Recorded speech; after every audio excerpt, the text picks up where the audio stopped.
Hi guys, India Pakistan പ്രശ്നത്തിൽ ഇപ്പോൾ ബംഗ്ലാദേശിന് ഒരു വലിയൊരു ന്യൂസ് വരുന്നുണ്ട്. അതായത് ഞങ്ങൾ ഇന്ത്യനെ അറ്റാക്ക് ചെയ്യും എന്നാണ് ബംഗ്ലാദേശ് ഓപ്പണായി ചാലഞ്ച് ചെയ്തിരിക്കുന്നത്. അപ്പോൾ ഇതിനെക്കുറിച്ചാണ് ഡീറ്റെയിൽ ആയി നോക്കാൻ പോകുന്നത്. അപ്പോൾ വീഡിയോ ചെറുതായിരിക്കും, അപ്പോൾ കഴിയുന്നതും സ്കിപ്പ് ചെയ്യാതെ ഫുള്ളായി കാണാൻ ശ്രമിക്കുക. ഇപ്പോൾ വീഡിയോയിലേക്ക് കിടക്കാം. അപ്പോൾ ഇങ്ങനൊരു അറ്റാക്ക് നടന്ന് 10 ദിവസമായി എവിടെ ഇന്ത്യൻ ഗവൺമെന്റ് ഇന്ത്യൻ ആർമി എല്ലാം തന്നെ ഇപ്പം അടിക്കും നാളെ അടിക്കും എന്ന് പറഞ്ഞ് പറ്റിക്കാറ് മാത്രമോ ഉള്ളൂ എന്നൊക്കെ പറയുന്ന കമന്റുകൾ എല്ലാ ന്യൂസ് ചാനലിന്റെ താഴെയും അതുപോലെ തന്നെ ട്വിറ്ററിലെല്ലാം തന്നെ ഞാൻ കണ്ടുവരാറുണ്ട്.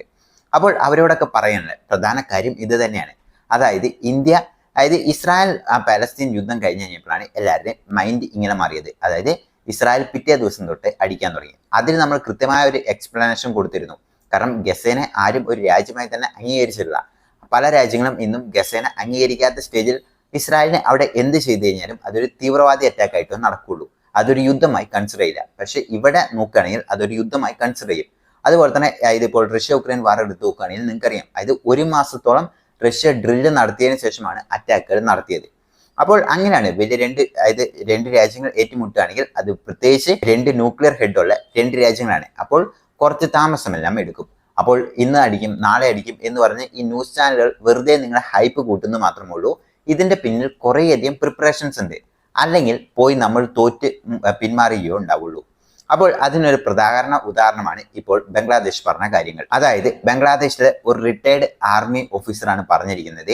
അതായത് ഇന്ത്യ എപ്പോൾ പാകിസ്ഥാനെ അറ്റാക്ക് ചെയ്യുന്നോ അതേ നിമിഷം നമ്മൾ സിലിംഗറി കൊറിഡോർ മൊത്തമായും ബ്ലോക്ക് ചെയ്തുകൊണ്ട് കംപ്ലീറ്റ് നമ്മുടെ നോർത്ത് ഈസ്റ്റ് സ്റ്റേറ്റ് കംപ്ലീറ്റ് ആയിട്ടും അതായത് ബംഗ്ലാദേശ് പിടിച്ചെടുക്കണം എന്നാണ് പറയുന്നത്.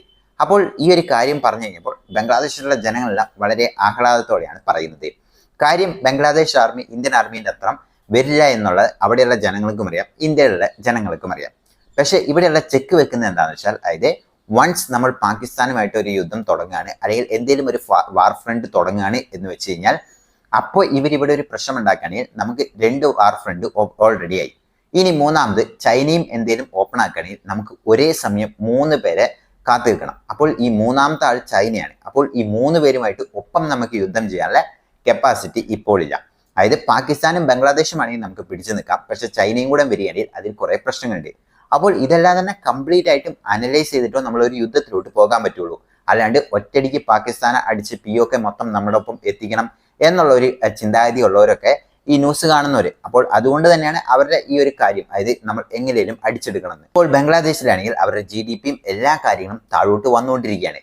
അപ്പോൾ ആ ഒരു സിറ്റുവേഷനിൽ അവര് ഇതിനെ ഉപയോഗിച്ചുകൊണ്ട് അതുപോലെ തന്നെ പാകിസ്ഥാന്റെ ISI എല്ലാം തന്നെ അവിടെ പ്രവർത്തിക്കുന്നുമുണ്ട്. അപ്പോൾ എന്തെങ്കിലും ഒരു കാരണം കൊണ്ട് അവിടെ നമ്മൾ അറ്റാക്ക് ചെയ്ത് അവിടെ ഒരു സിലിംഗറി കൊറിഡോറിലും ഒരു വാർ ഫ്രണ്ട് ഓപ്പൺ ആവുകയാണെങ്കിൽ അത് ഇന്ത്യക്ക് കൂടുതൽ പ്രഷറിലോട്ട് എത്തിക്കുകയുള്ളൂ. കാരണം അത് ലെങ്ത് വളരെ കുറവാണ്. അതുകൊണ്ട് തന്നെ അവിടെ ഒരു പ്രഷർ കൂടുതലായി ബിൽഡ് ചെയ്യും. അപ്പോൾ അങ്ങനെയുള്ള സിറ്റുവേഷൻ എല്ലാം ഒഴിവാക്കിക്കൊണ്ട് നമുക്ക് എങ്ങനെ, അതായത് ഏതെല്ലാം യുദ്ധ പോസിബിലിറ്റി എല്ലാം അനലൈസ് ചെയ്തതിന് ശേഷം മാത്രമോ നമുക്ക് ഒരു യുദ്ധത്തിലോട്ട് പോകാൻ പറ്റുള്ളൂ.